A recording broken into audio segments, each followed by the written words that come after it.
Assalamualaikum warahmatullahi wabarakatuh. Sekarang kita ngebahas soal-soal latihan. Oke, ini soal latihan tanggal 22 Juni 2020, soal latihan kemarin. Bagi yang mau soal latihannya atau bagi yang mau ikut latihan soal-soalnya, silahkan lihat link di bawah ada pada deskripsi video ini. Oke, latihannya berupa latihan online. Jadi tinggal klik linknya, lalu nanti tinggal langsung isi jawabannya. Setelah isi jawaban, nanti bisa langsung lihat berapa buah benarnya. Oke? Nah, soal pertama. Jangan lupa kerjakan dulu ya. Kalau udah kerjakan, baru lihat pembahasan soal-soal ini. Semua buku-buku yang diterbitkan penerbit A diletakkan di dalam rak berkode S. Oke? Buku-buku yang diletakkan di rak S harganya murah. Tidak ada satupun buku matematika di rak itu. Simpulan yang tepat tentang penerbit A. Oke. Kita punya 3 pernyataan yang berkaitan dengan kata semua. Oke. Yang pertama kalimatnya, dia ngasih tahu. Semua buku A, semua buku dari penerbit A, diletakkan di mana? Di rak berkode S atau di rak S. Semua buku A itu letaknya berada di rak S. Kemudian, buku-buku yang ada di rak S harganya murah. Buku-buku yang berada di rak S itu adalah buku yang murah. Terus, tidak ada satupun buku matematika di rak itu. Berarti di rak S itu nggak ada matematikanya. Di rak S tak ada matematika. Tak ada matematika. Nah, yang ditanya, apa kesimpulan yang tepat berkaitan dengan penerbit A? Kita ngomongin penerbit A tadi di sini. Semua buku dari penerbit A itu diletakkan di rak S. Oke? Semua buku yang ada di rak S itu buku yang murah.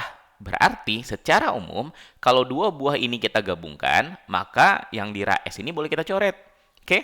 Kan kita punya, kalau kita punya pernyataan P maka Q, terus Q maka R, maka Q-nya boleh kita coret. Sehingga nanti jadi P maka R.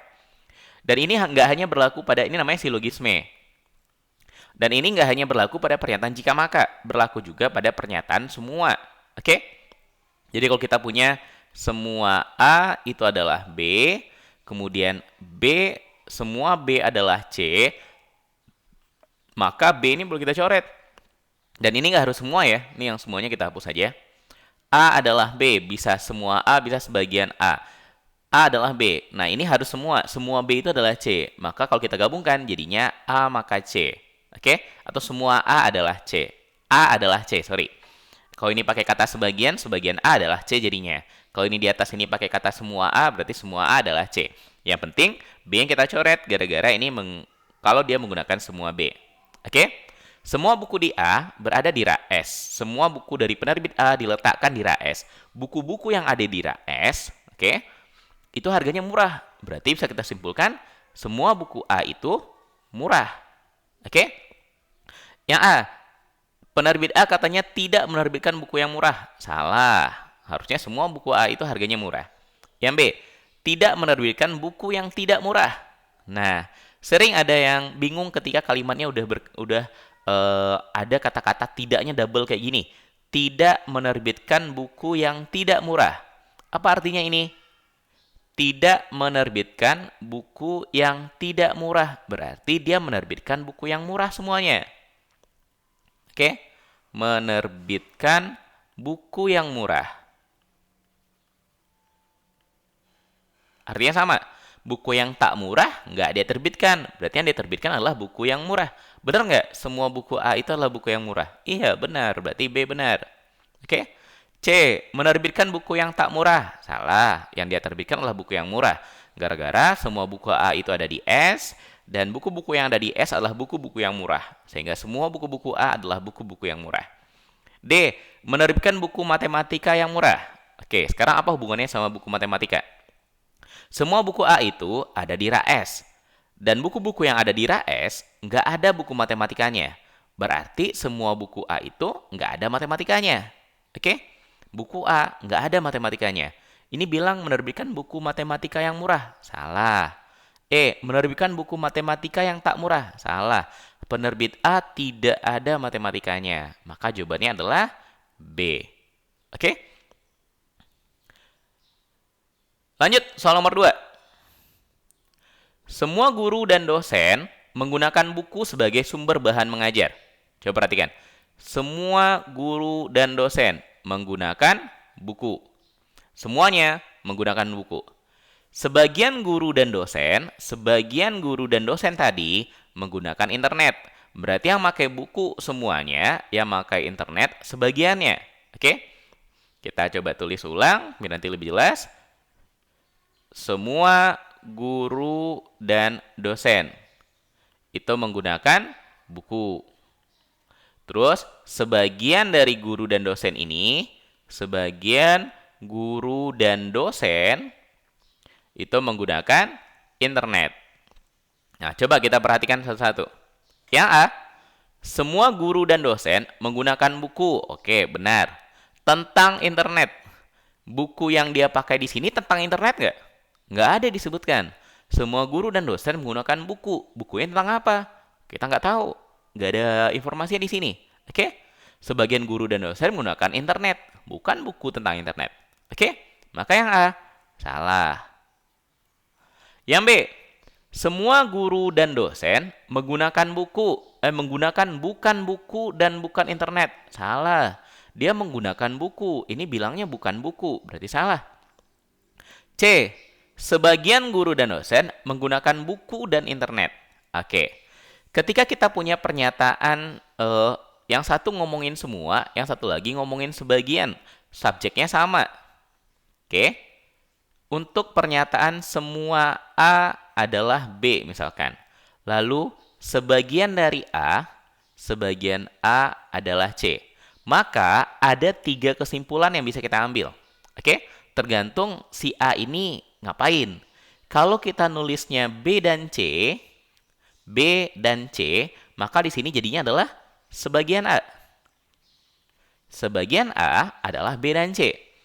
Semua dari A itu B, oke? Atau melakukan B. Sebagian dari A melakukan C. Kalau yang melakukan dua-duanya, berarti sebagian dari A. Oke? Atau ketika subjeknya kita khususkan nggak cuma A saja, nggak A secara umum, tapi kita ngomongnya A yang C, misalkan. Sebagian dari A itu adalah C, oke? Kalau kita ubah subjeknya jadi bukan A saja, tapi A yang C adalah B. Semua A itu adalah B. Sebagian A itu adalah C. Nah, sebagian A yang C ini, A yang menjadi C ini melakukan B juga kan? Ya kan? Karena semua A itu adalah B, maka A yang C ini juga melakukan B. Dan itu adalah semuanya. Semua A yang melakukan C ini, dia juga melakukan B. Contoh misalnya gini, di sebuah kelas ada 40 orang. Ditanya, siapa yang suka matematika? Oke? Ngejawab semuanya. Semuanya suka matematika. Terus ketika ditanya, siapa yang suka fisika? Yang nunjuk 15 orang. Nah, kalau subjeknya kita khususkan ke 15 orang ini. Semua dari yang suka fisika tadi, dari yang 15 orang ini, suka matematika kan? Iya, benar. Oke? Semua dari yang suka fisika tadi, yang 15 orang ini, suka matematika. Kenapa? Karena semua orang di kelas itu suka matematika. Mau dia suka fisika, mau dia nggak suka fisika, dia suka matematika. Oke? Jadi semua A yang C adalah B. Banyak yang ketipu di sini. Nganggap ketika semua dan sebagian, pasti jawabannya sebagian. Belum tentu, tergantung kita ngomongin apa. Kalau ngomongin A secara umum dan di sini B dan C, maka baru jawabannya sebagian. Tapi ketika kita khususkan ngomongin A yang C atau A yang bukan C, maka semuanya adalah B. Karena intinya, semua A itu adalah B. Jadi semua A yang C atau semua A yang bukan C, itu adalah B. Oke? Nah, yang C, sebagian guru dan dosen menggunakan buku dan internet yang menggunakan dua-duanya. Yang menggunakan buku semuanya, yang menggunakan internet sebagian. Nah, yang menggunakan dua-duanya berarti sebagian. Jadi C itu benar. Oke? Yang D, sebagian guru dan dosen menggunakan buku tentang internet. Salah. Bukunya nggak disebutkan tentang apa. Pokoknya pakai buku. Semua guru dan dosen menggunakan buku dan internet. Yang gunakan dua-duanya nggak semua, tapi sebagian. Yang E salah. Oke, lanjut. Soal nomor 3. Oh ya, bagi yang belum pernah nonton video materi dasar dari teori-teori narik kesimpulan seperti ini, silahkan lihat pada link di kanan atas ini. Oke, video yang ngebahas tentang penalaran logis dasar-dasarnya. Kalau di playlistnya ada di playlist, taruhnya di playlist TPA sama TIU. Oke, sekolah kedinasan. Nomor 3, metode penanganan kanker semakin modern. Sejak pertama diketahui mengidap kanker, pada tahun 1960-an, 60% penderita kanker hidup selama 5 tahun. Jadi pada tahun 1960-an, ada 60% penderita kanker yang hidupnya 5 tahun. Oke, jadi pas diketahui mengidap kanker, pertama kali, maka 5 tahun, biar hidup 5 tahun, ada 60% orang yang berhasil hidup selama 5 tahun. Oke, sedangkan tahun 1980-an, pada tahun 80-an, penderita kankernya hidup lebih lama, 8 tahun. Oke.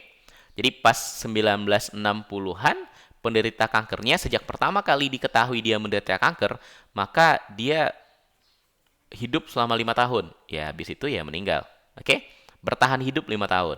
Pada tahun 1980-an, sejak diketahui pertama kali menderita kanker si penderitanya, maka dia berhasil hidup, bertahan hidup selama 8 tahun. Jadi hidupnya lebih lama ketika tahun 1980-an dibandingkan tahun 1960-an. Oke? Nah, sekarang apa yang bisa kita simpulkan? Coba lihat yang A. Pada tahun 1960-an, hanya 60% penderita kanker yang ditangani. Pada tahun 1980-an, persentase penderita kanker yang ditangani lebih tinggi. 60% ini yang bagaimana? Yang ditangani atau yang hidup? Yang hidup. Oke? 60% penderita kanker hidup selama 5 tahun. Ini 60%-nya hidup selama 5 tahun. Ini bilangnya 60% penderita kanker ditangani. Enggak ada kata-kata dia ditangani 60%. 60% ini jumlah yang hidup selama 5 tahun. Oke? B. Tahun 80-an, 35% penderita kanker tidak ditangani seperti tahun 60-an. Enggak ada. Oke? Alah. C. Tahun 1960-an tidak pernah dilakukan pendeteksian terhadap penderita kanker lebih awal. Nggak ada di sini. Oke? Kita nggak boleh simpulkan sesuatu yang nggak ada disebutkan di sini. Tidak pernah dilakukan pendeteksian. Nggak ada. Oke? D. Tahun 80-an lebih banyak penderita kanker yang ditangani lebih baik. Oke, coba ini intinya di sini. Lebih banyak penderita kanker yang ditangani lebih baik. Jadi tahun 80-an penanganannya lebih baik untuk penderita yang lebih banyak daripada penderita kanker tahun 60-an. Oke. Yang E, tahun 80-an jumlah penderita kanker lebih banyak daripada jumlah penderita kanker. Ini ngomongin jumlah penderita kanker? Enggak, ini ngomongin masa hidupnya ketika pertama kali diketahui sakit kanker. Pada 60-an masa hidupnya 5 tahun. Pada tahun 80-an masa hidupnya 8 tahun. Lebih lama di tahun 80-an. Nah, dari 5 pernyataan ini, maka mana yang bisa kita ambil benar? Ya, yang D jadinya. Kenapa? Tahun 80-an, dia berhasil hidup selama 8 tahun. Lebih lama. Kira-kira kenapa lebih lama? Kemungkinannya, gara-gara penanganannya lebih baik. Oke? Pengobatannya lebih baik. Atau enggak, ya perawatannya lebih baik pada tahun 80-an. Sehingga berhasil hidup lebih lama dibandingkan mereka yang menderita di tahun 60-an. Yang tahun 60-an, sejak pertama kali divonis kanker, dia cuma bisa hidup 5 tahun. Oke? Sementara yang tahun 80-an, ketika pertama kali divonis Anda kena kanker, ternyata dia bisa hidup selama 8 tahun ke depan. Oke? Lebih lama hidupnya berarti penanganannya, perawatannya lebih baik. Oke? Ini yang bisa kita ambil. Kesimpulannya, sementara yang lainnya nggak mungkin. Oke? Lanjut, soal nomor 4. Sebuah toko mengumumkan bahwa pada tengah malam diselenggarakan program khusus bagi pembeli, yaitu potongan harga atau bonus kupon belanja. Pilihannya 2, potongan harga atau kupon belanja, bonus kupon belanja, bonus kupon belanja. Ini program tengah malam, oke? Pada tengah malam, kalian pernah belanja tengah malam ke mall? Nggak tahu kenapa tengah-tengah malam. Midnight sale katanya. Ini program khususnya. Potongan harga atau bonus kupon belanja. Nah, terus kalimat berikutnya. Pada tengah malam, ternyata toko itu kehabisan persediaan kupon. Kehabisan persediaan kupon belanja. Maka apa kesimpulan yang paling tepat? Nah, di pernyataan-pernyataan ini, yang paling penting itu kata atau ini. Apa arti atau? Ya, salah satu. Pilih salah satu. Bisa pilih potongan harga, atau bisa pilih bonus kupon belanja. Oke? Bedakan sama kata dan. Kalau ini diganti sama dan, berarti dapat dua-duanya. Dapat potongan harga sekaligus dapat bonus kupon belanja. Tapi kalau atau, berarti pilih salah satu. Potongan harga aja atau bonus kupon belanja aja. Oke? Nah, karena katanya kupon belanjanya habis, ketika kupon belanjanya habis, masih ada program khusus lainnya? Masih ada. Maka tinggal potongan harga. Berarti ketika kupon belanjanya habis, ya pembeli dapat potongan harga. Coba lihat yang A. Pada tengah malam tidak selenggarakan program khusus. Salah, masih ada program khususnya, masih ada potongan harga. Pada tengah malam pembeli tidak dapat mengikuti program khusus. Salah. Pada tengah malam tidak diadakan pembagian bonus kupon belanja bagi pembeli. Oke. Kupon belanjanya nggak ada karena udah habis. Pada tengah malam, toko tersebut membatalkan program khusus bagi pembeli. Salah. Kupon belanja habis tapi masih ada potongan harga. Pada tengah malam, diselenggarakan program khusus bagi pembeli, yaitu potongan harga. Ini benar. Oke. Kenapa yang C enggak? Tidak diadakan katanya. Ini bilangnya kehabisan persediaan kupon belanja. Siapa tahu habisnya emang gara-gara karena diadakan, lalu habis. Oke. Ketika kupon belanjanya habis, maka tinggal potong harga. Maka yang bisa kita ambil adalah E. Oke. Lanjut. Nomor 5. Jika pantai daerah X ramai dikunjungi wisatawan. Kalau ramai dikunjungi wisatawan, maka perekonomian masyarakat daerah tersebut meningkat. Ekonominya meningkat. Ekonomi masyarakat meningkat. Ini pernyataan jika maka yang pertama. Oke, pernyataan implikasi istilahnya. Pernyataan yang berupa jika maka. Kita lambangkan dengan tanda panah. Jika ekosistem di pantai daerah X tidak dijaga dengan baik, kalau ekosistemnya tidak dijaga dengan baik, ekosistem tidak dijaga, maka apa yang terjadi?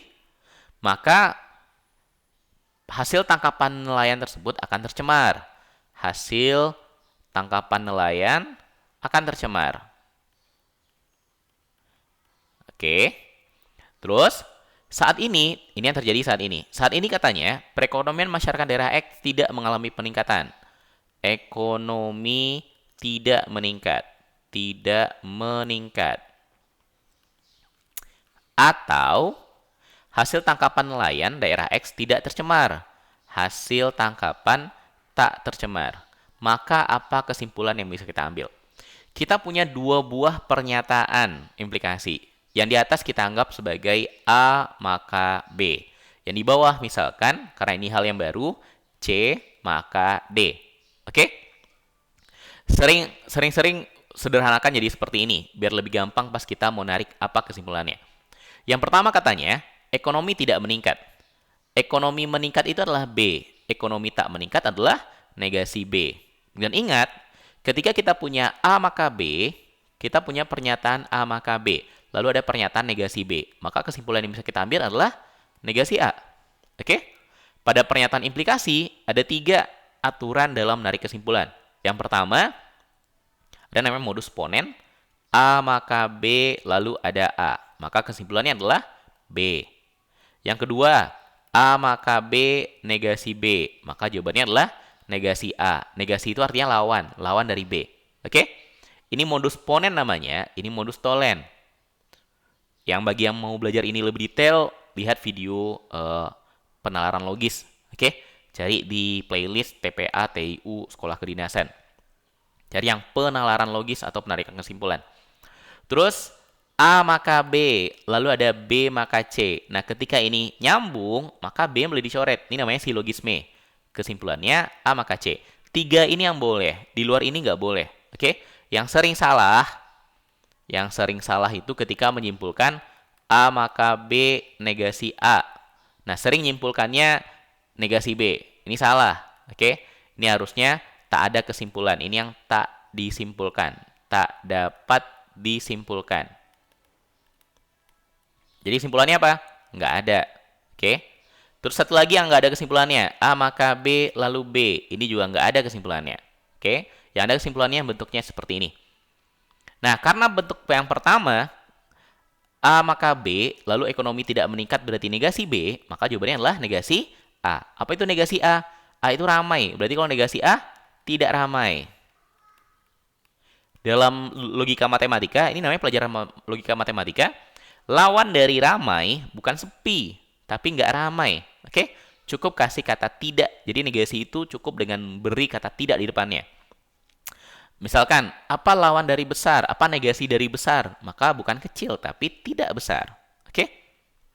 Apa lawannya dari untung? Bukan rugi, tapi tidak untung. Kalau pada logika-logika matematika. Terus, sekarang yang kedua, katanya hasilnya tidak tercemar. Yang D itu tangkapannya tercemar. Berarti kalau tidak tercemar, itu kita sebut sebagai negasi D. Dan sebelumnya di atas ada C maka D. C maka D negasi D. Maka kesimpulannya adalah negasi C. Sama halnya aturannya seperti yang ini. Oke?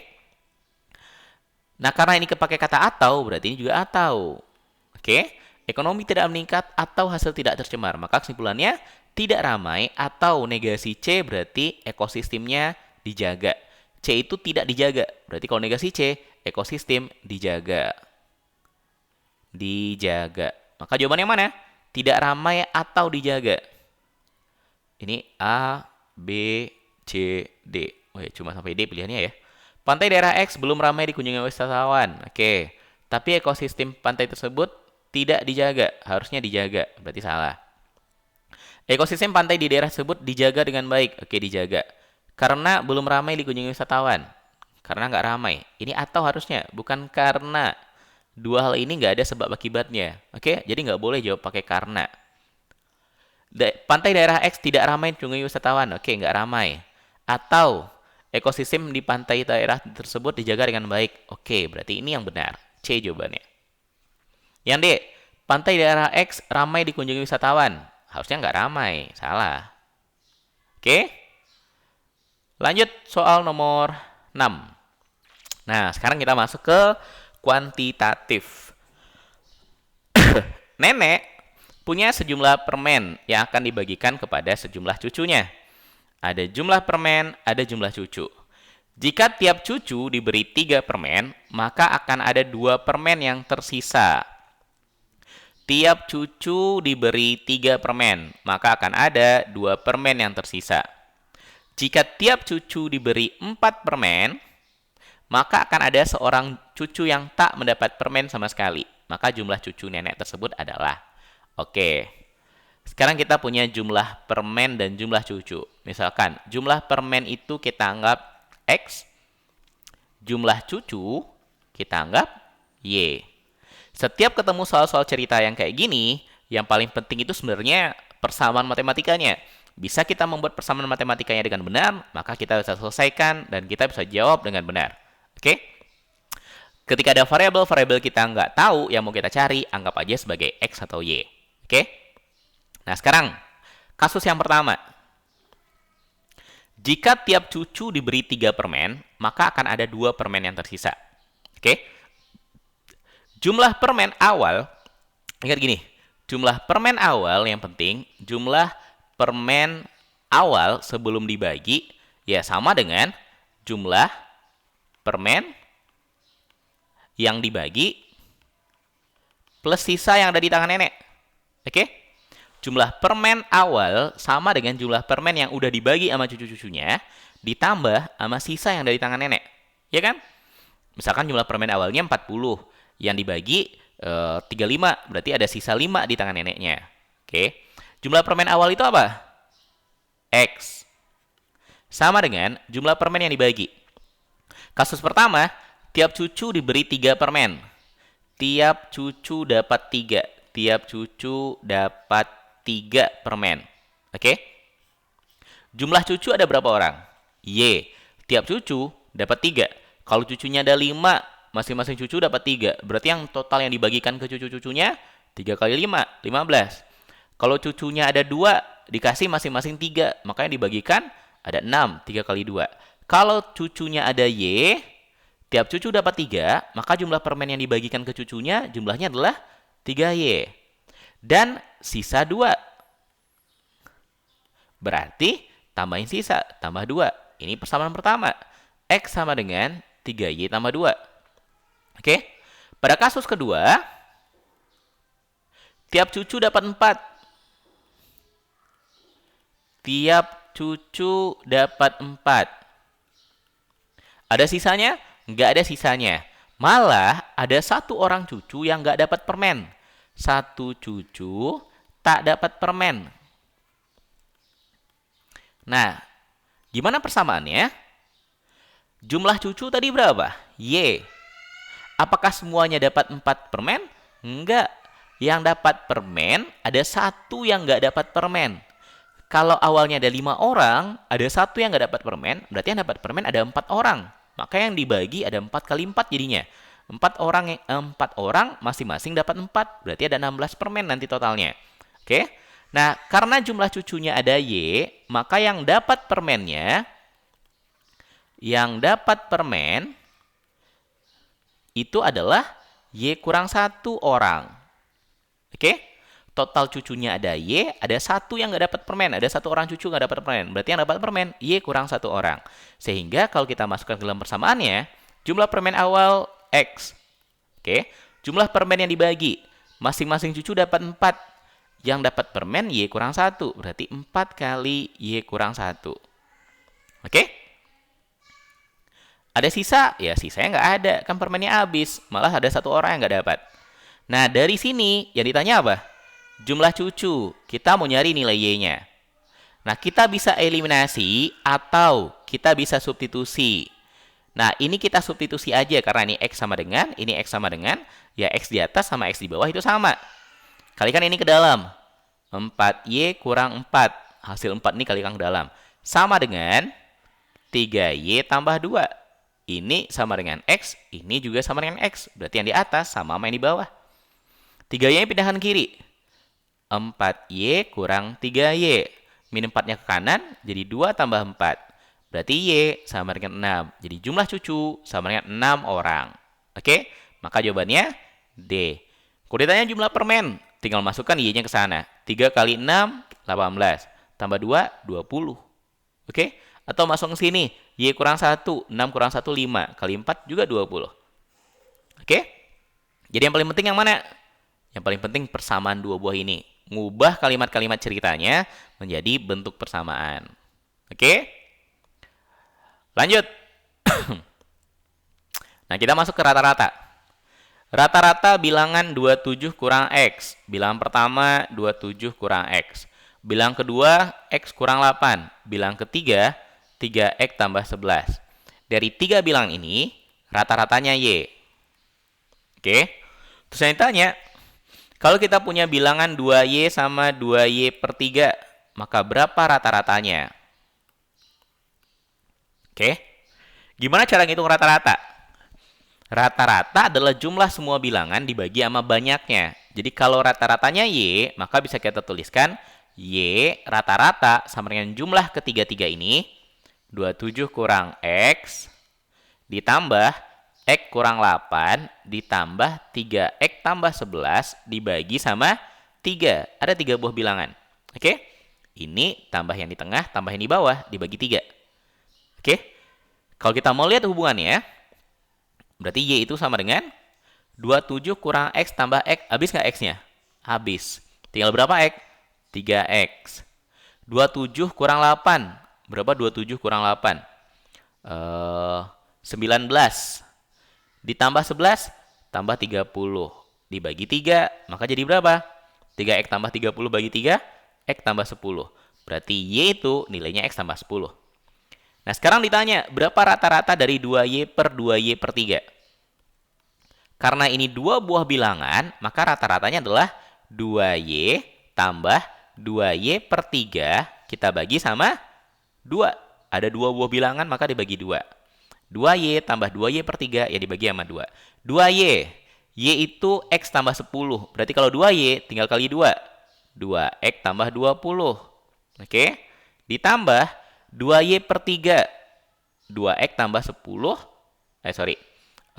2Y berarti 2X tambah 20 per 3. 2X tambah 20 per 3. Kita bagi 2.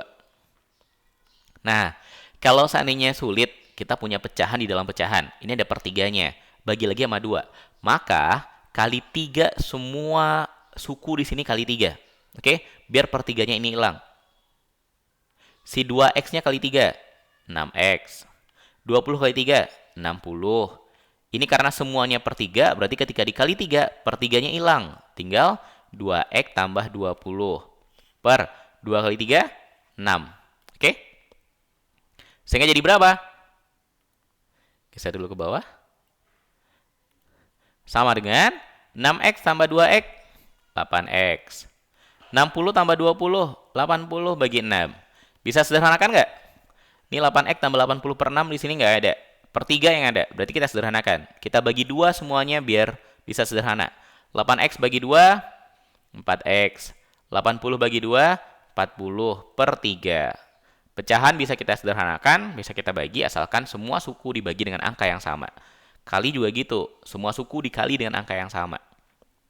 Maka jawabannya 4X tambah 40 per 3. D jawabannya. Sip. Lanjut. Nah, ini yang banyak salah. Sebelumnya udah ada beberapa, ada 20-an orang yang ngerjakan latihannya. Dan banyak yang salah ngerjakan soal nomor 8 ini. Jika diameter sebuah lingkaran bertambah 20%. Diameter tambah 20%. Maka luas lingkaran tersebut akan bertambah berapa? Luasnya tambah berapa? Banyak yang ngejawab 40%. Oke? Mungkin karena 2 dikuadratkan jadi 4, maka 20% naiknya jadi 40%. Padahal enggak. Kalau kita menggunakan persen, persentase itu aslinya berapa? Total persentase itu berapa? 100. Oke? Jadi awalnya ketika kita nulis persentase, maka awalnya selalu tulis 100%. Oke? Diameter awal kita anggap D1. D1-nya adalah anggap 100 angkanya. Oke? 100 ini dari 100%. Ketika naik 20%, ketika tambah 20%, otomatis nambah 20. Berarti D2-nya berapa? D2-nya jadi 120. Oke? Terus, gimana dengan luas? Apa rumus luas lingkaran? Karena kita ngomongin lingkaran. Luas lingkaran itu rumusnya adalah 1/4 pi d kuadrat. Berarti ini jadinya 1/4 kali pi kali 100 kuadrat. Oke? Berapa 100 kuadrat? 10.000. 10.000 dikali 1/4 pi. Oke? Nah, kalau seandainya D2 jadi 120, berarti luas lingkarannya sekarang menjadi 1/4 pi kali 120 kuadrat. Oke? Jadi berapa 120 kuadrat? 14.400 kali 1/4 pi. Nah, coba lihat. Berapa persen naiknya? Berapa naiknya? Dari 10.000 1/4 pi menjadi 14.400 1/4 pi. Berarti naik berapa? Naik 4.400. Oke? Ini kalau kita bandingkan, ini kita coret. Oke? Berapa naiknya? 4.400. Berarti naik 4.400 dari berapa? Dari 10.000. Kali 100% kalau mau mengubahnya jadi persentase. Oke? 4.400 dibagi 10.000, kenaikannya 4.400 kali 10.000 dikali 100%. Gimana dengan 1/4 pi-nya? Karena dia sama, maka abaikan saja. Oke? Coret nolnya. 100 sama 100% juga coret nolnya, tinggal 44%. Maka jawabannya adalah E. Oke? Atau boleh juga kayak gini nih. Ini kita dengan memisalkan D-nya nilainya 100. Atau bisa lewat gini. Pakai perbandingan. Kan rumus L itu sama dengan per 4 pi D kuadrat. Berarti L bergantung kepada D kuadrat. D2 karena naik 20%, oke. Berarti D2 adalah 120%-nya D1. Kalau naik 20% berarti jadi 100 tambah 20. Karena standarnya itu awal itu 100. Oke. Kalau turun 10% berarti jadi 100 kurang 10, jadi 90%. Atau kalau jadikan pecahan desimal jadi 1,2 D1. Nah, sekarang coba lihat. L sama D itu kan berbanding lurus, tapi D-nya kuadrat. Pakai perbandingan. L2 banding L1, karena L sama D berbanding lurus, maka jadinya D2 per D1. Karena D-nya pakai kuadrat, berarti ini kita kuadratkan. Oke? L2 per L1. D2 berapa? 1,2 D1. Berarti kalau dibagi sama D1, tinggal 1,2. Dikuadratkan. Jadi berapa itu? L2, kita kasih langsung, 1,44 L1. Oke? Karena 1,44 kali L1 berarti lebih tinggi 0,44 dari L1. Oke? Lebih tinggi 0,44 dari L1. Jadi lebih tinggi 44%. Lebih tinggi 0,44 kali L1. Atau 44%-nya lebih tinggi daripada L1. Oke? Lanjut. Nomor 9. 5 orang guru akan ditempatkan pada 3 sekolah yang berbeda. Gurunya 5, sekolahnya 3. Kan nggak mungkin 5 bagi 3, oke? Nggak mungkin satu orang dipecah jadi beberapa.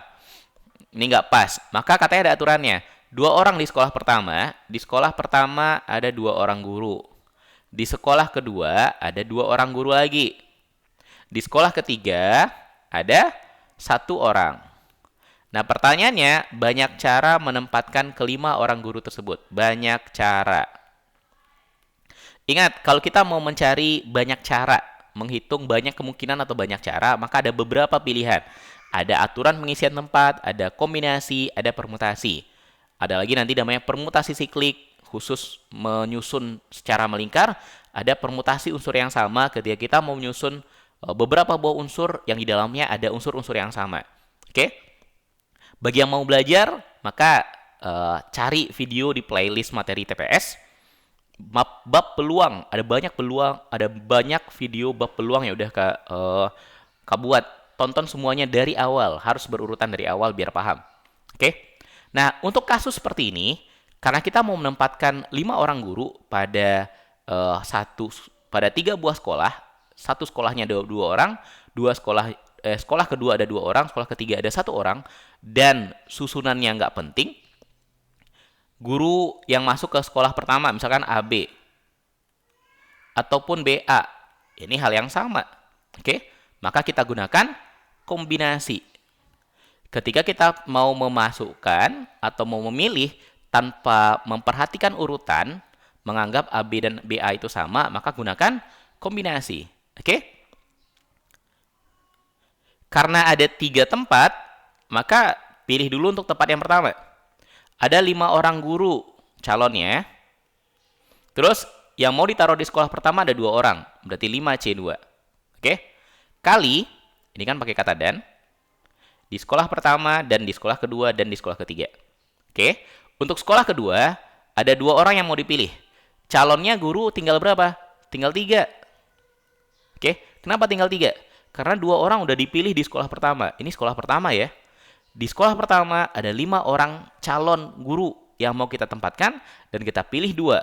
Sehingga pas ketika kita memilih untuk sekolah kedua, maka calon yang terpilih tinggal 3. Calon yang mau dipilih tinggal 3 orang. Karena 2 orangnya udah tertinggal di sekolah pertama. Udah terpilih untuk sekolah pertama, dia tinggal di sana. Maka untuk sekolah kedua, tinggal 3 orang calonnya dan yang mau dipilih 2. Oke? Ini untuk sekolah kedua. Sehingga ketika kita mau memilih untuk sekolah ketiga, tinggal berapa orang calonnya? Tinggal 1 orang dan mau dipilih 1. Oke? Berapa nilai 5C2? 10. 5C2, NC2, setiap kombinasi 2, maka paling gampangnya N kali N kurang 1 kita bagi 2. Jadi 5C2, 5 kali 4 bagi 2. Selalu kayak gitu. 10C2 berarti 10 kali 9 bagi 2. Dan seterusnya. Itu cara gampang untuk kombinasi 2. Jadi 5 kali 4 bagi 2, 10. 3C2 juga sama. 3 kali 2 bagi 2. Berapa 3 kali 2 bagi 2? 3. 1C1, 1. Kok tambah? Kali ya, di atas kali tulisannya. Tambah itu kita gunakan kalau ini kita pakai kata atau.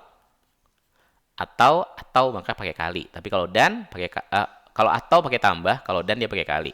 10 kali 3 kali 1, 30. Berarti ada 30 cara. Oke? Lanjut. Soal nomor 10 tentang fungsi ini. F X kuadrat kurang X tambah 2 sama dengan X kuadrat kurang X tambah 10. Kita punya fungsi yang di dalamnya lumayan rumit persamaannya. Ditanya F4. Oke. Cara pertama, ketika kita punya F di dalamnya sebuah persamaan, dan kita mau nyari F4, inti dalam fungsi, kalau dalam kurungnya kita ganti, maka ya kita tinggal samakan saja persamaannya. Jadi X kuadrat kurang X tambah 2 itu boleh diganti dengan angka 4. Atau X kuadrat kurang X tambah 2 berarti nilainya sama dengan 4. Oke? Kalau 4-nya pindah, berarti X kuadrat kurang X kurang 2 sama dengan 0. Faktorkan karena kita punya persamaan kuadrat. X kurang 2, X tambah 1. Ingat aturan dalam memfaktorkan, kalau dikalikannya min 2, jumlahkannya harus min 1. Berarti min 2 sama plus 1. Berarti X-nya nilainya bisa 2. X-nya nilainya bisa min 1. Nah, maka nilai F4, kalau ini kita ganti sama 4, maka X harus kita ganti sama angka 2 atau angka min 1. Coba, X yang pertama ganti sama angka 2. 2 kuadrat dikurang 2 tambah 10. Berapa 2 kuadrat? 4. Kurang 2? 2 tambah 10, 12. Oke? Kalau X-nya 2, dapatnya segini. Kalau X-nya min 1, berarti F4-nya berapa? X kuadrat, berarti min 1 kuadrat. Kurang. X berarti kurang min 1 ditambah 10. Min 1 kuadrat 1. Kurang min 1 tambah 1. Jadi 2 tambah 10 juga 12. Maka jawabannya adalah 12. Oke? Jadi X-nya nggak kita ganti sama 4. Karena ini bukan X. Ini X kuadrat kurang X tambah 2. Jadi X kuadrat kurang X tambah 2-nya kita ganti sama 4. X kuadrat kurang X tambah 2 sama dengan 4. Oke? Atau cara kedua, yang lebih gampang lagi. Coba lihat ini sama ini. Mirip nggak? F X kuadrat kurang X tambah 2 sama dengan X kuadrat kurang X tambah 10. Biar persis sama bentuknya, ini kita uraikan. X kuadrat kurang X tambah 2 tambah 8. Benar tambah 10? Iya. Terus kenapa dipisah jadi tambah 2 tambah 8? Biar bentuknya persis sama sama yang di sebelah. X kuadrat kurang X tambah 2, ini juga X kuadrat kurang X tambah 2. Oke? Karena ini udah sama, ini kita kurung. F X kuadrat kurang X tambah 2 sama dengan X kuadrat kurang X tambah 2 tambah 8. Kalau ini kita ubah jadi FT, berarti si X kuadrat kurang X tambah 2-nya sama dengan T. Oke? Jadi X kuadrat kurang X tambah 2 ganti sama T. Jadi ini ganti lagi sama T. T tambah 8. FT, T tambah 8. Gimana dengan F4 yang dicari? Karena ini FT sama dengan T tambah 8, otomatis kalau F4, ya 4 tambah 8. Pengertian fungsi.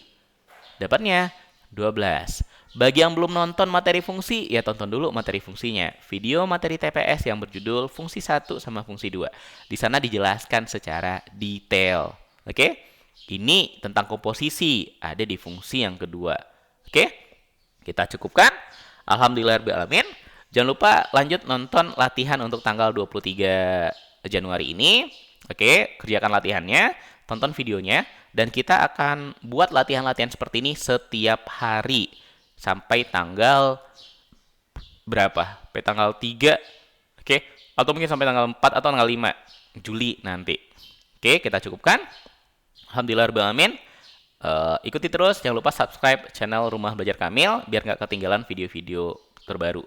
Assalamualaikum warahmatullahi wabarakatuh.